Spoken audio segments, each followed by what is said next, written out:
안녕하십니까. 이번에 전월 미팅을 맡게 된 학부연구생 이승원입니다. 제가 이번에 소개할 논문은 Resting State EEG Correlates with Children's Language Skills, Evidence from Sentence Repetition 이고요. Brain and Language Journal에 2022년에 기재되었고 임팩트 팩터는 2.781로 Audiology랑 Speech Language Pathology에서 68.18%로 Q2를 받았습니다. 이 논문은 아동이 성장함에 따라 감소하는 세타파가 문장 처리 능력과 관계가 있음을 보여줍니다. 최근 뇌 성숙 과정을 잘 이해하기 위해 아이들의 신경 활동을 연구가 활발하게 이루어지고 있습니다. 동시다발적이고 자발적인 뉴런의 반응은 정보 처리의 기본이고, 이러한 자발적인 뉴런의 활동은 자극이 있거나 무언가를 수행할 때뿐만 아니라 자극이 없을 때에도 일어납니다. 이러한 뉴런의 활동은 뇌의 기능 구조를 반영하며 고차원적인 생각, 운동, 감각을 나타낸다고 합니다. 자발적인 뉴런의 진동 활동은 레스팅 스테이트 패러다임을 통해 연구될 수 있는데, 본 연구에서는 특별한 작업 수행 없이 뇌 활동을 측정하고 작업 수행을 할 때의 뇌 활동을 측정하여 비교하였습니다. 신경 구조와 연결성의 차이는 여러 주파수 대역에서 진동 활동을 만듭니다.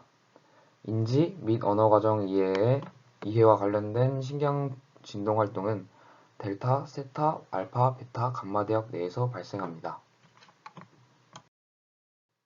최소 4세부터 델타파와 세타파에서 두드러지는 파워 감소가 일어나는데, 이는 기능적 네트워크와 관련이 없는 뉴런 집단 간의 연결이 제거되기 때문으로 추정되고, 어린 시절부터 청소년기까지 저주파와 고주파에서 재조직이 활발하게 일어납니다. 특히 델타 및 세타에 비해 레스팅 스테이트에서의 베타 및 감마 파워 증가가 두드러지게 나타납니다. 진동 주파수와 뉴런 간 거리 동기화 사이에는 음의 상관관계가 있는데, 느린 주파수 대역으로 동기화되는 뉴런 집단은 거리가 더 먼 경향이 있고, 빠른 주파수에서 동기화되는 뉴런 집단은 매우 가까운 경향이 있습니다. 아동기와 청소년기 때의 이러한 변화는 더 효율적으로 통합되는 소규모 로컬 네트워크의 개발을 반영할 가능성이 높다고 합니다. 전두부에서 양측으로 기록된 레스팅 스테이트 감마 파워는 표현력과 수용성 언어 능력 모두와 양의 상관관계가 있는 것으로 밝혀졌습니다. 유아기 때 나이가 들에 따라 감마 파워가 증가하는 것으로 보았을 때, 유아기 때의 감마 파워 증가는 언어 기능의 향상과 관련이 있는 것으로 추정됩니다. 그리고 알파 파워 변화는 피질 흥분성에 영향을 미치고 피질 기능 억제 효과가 있다고 합니다. 따라서 알파 파워가 높으면 언어 능력이 떨어지는 것으로 나타납니다. 사전에 있던 연구들에서 문장 이해 중 어휘 의미 수용과 세타파와 상관관계가 있음을 입증했고, 세타파가 직렬로 정렬된 정보를 처리하는 데 적합함이 보이기 때문에 문장 처리에서 고유한 역할을 할 것으로 추정됩니다. 따라서 세타 대역의 발달은 언어의 문장 처리 측면을 지원하는 데 중요할 수 있다고 합니다. 세타파의 성숙은 더 나이 든 아이들의 언어 능력에 존재하는 더 긴 문장의 생산과 이해를 촉진할 수 있습니다.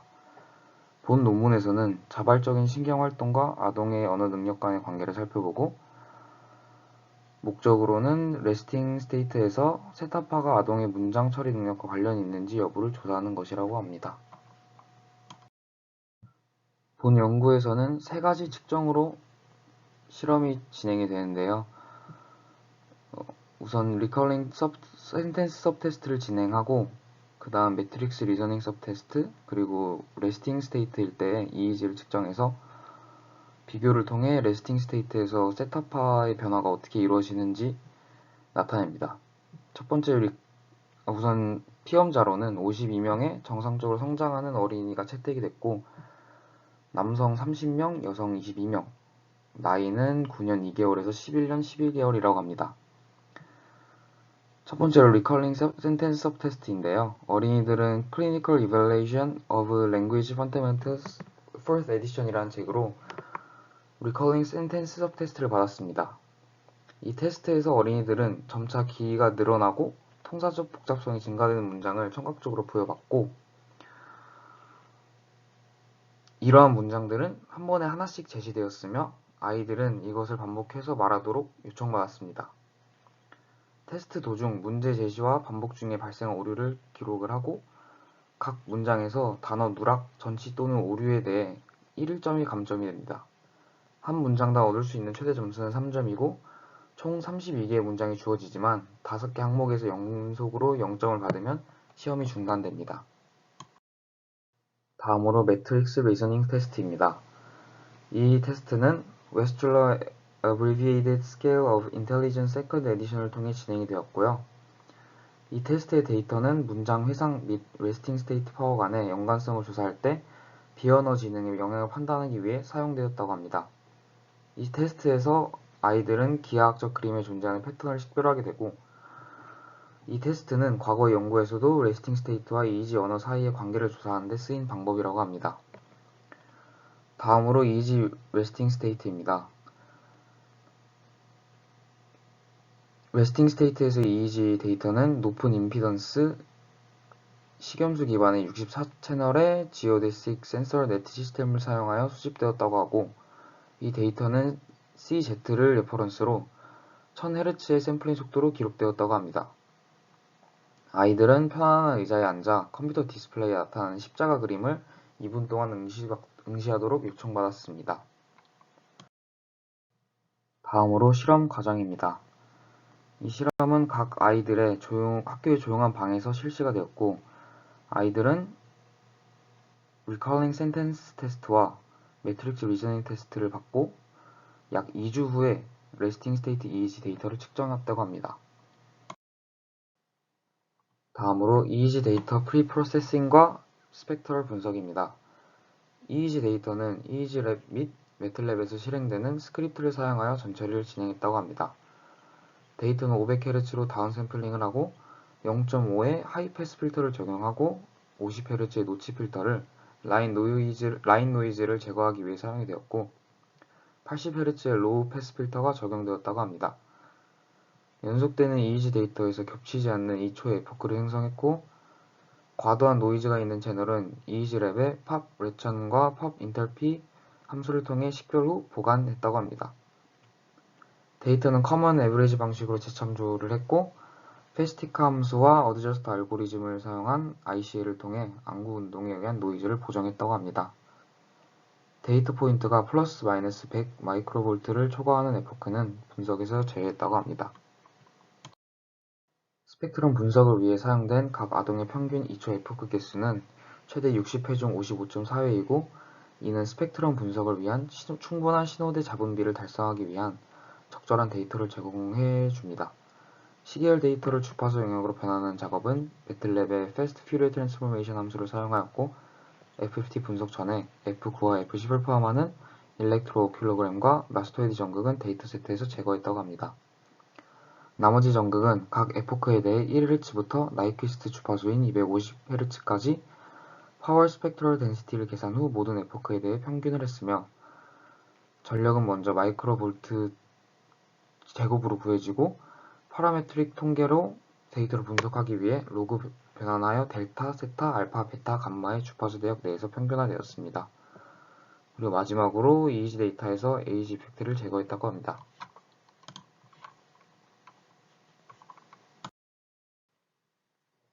다음으로 결과입니다.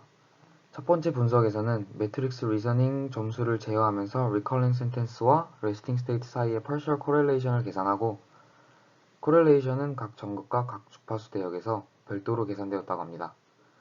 이러한 분석의 결과는 왼쪽 아래에 나타나 있는 그림이고 Correlation이 통계적으로 유의미한 전극은 녹색으로 표시했습니다. Recalling Sentence와 Resting State 전력 사이의 통계적으로 유의미한 음의 상관관계는 그림에서 보시다시피 세타 대역에서만 관찰이 되고 델타, 알파, 베타, 감마 대역에서는 어떤 전극에서도 유의미한 상관관계가 발견되지 않았다고 합니다. 오른쪽 아래에 있는 그림은 Recalling State와 Resting State 파워 간의 연관성을 보여주는 스캐터 플롯이고 세타 파워가 증가하면서 문장 회상 능력이 떨어지며 음의 상관관계를 보여줍니다. 이 결과는 매트릭스 리저닝과 Resting State 사이의 관계를 보기 위한 코렐레이션 결과입니다. Resting State 세타 진동은 특정 언어가 아닌 비언어적 처리 기술과도 상관관계가 있을지도 모르므로 이러한 가능성을 테스트하기 위해 각 전극에서 recurring sentence를 제어하면서 resting state와 matrix reasoning 사이의 partial correlation을 계산했다고 합니다.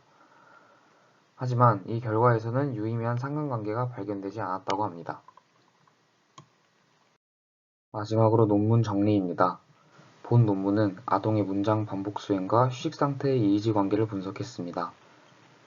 문장 반복 테스트에서 왼쪽 중앙 전 두피 영역에서 세타 파워와 음의 상관관계가 있음을 발견했고 9세에서 11세 사이에 아동의 휴식 상태의 이의지와 문장 처리 작업 사이의 연관성을 처음으로 입증했다고 합니다. 하지만 이 연관성은 언어 측정에만 유의했고 비언어적 추론과는 상관관계가 없었습니다. 뇌가 성숙하면서 휴식 상태의 세타 파워는 감소하기에 음의 상관관계는 후기 아동기의 세타 진동의 성숙이 능숙한 문장 처리 능력과 관련이 있음을 나타낼 수 있다고 합니다. 이 결과는 유아기부터 후기 아동기까지 광범위한 연령 범위에 걸쳐 조사되어야 더 확실한 결과를 얻을 수 있을 것이라 합니다. 이 논문에서 아쉬웠던 점은 문장 처리 능력이 휴식 상태일 때 세타파에서 유의미하게 차이나는 것은 보여줬지만 문장이 복잡해지고 어려워짐에 따라 세타파가 변하는 것은 언급되지 않아서 아쉬웠습니다.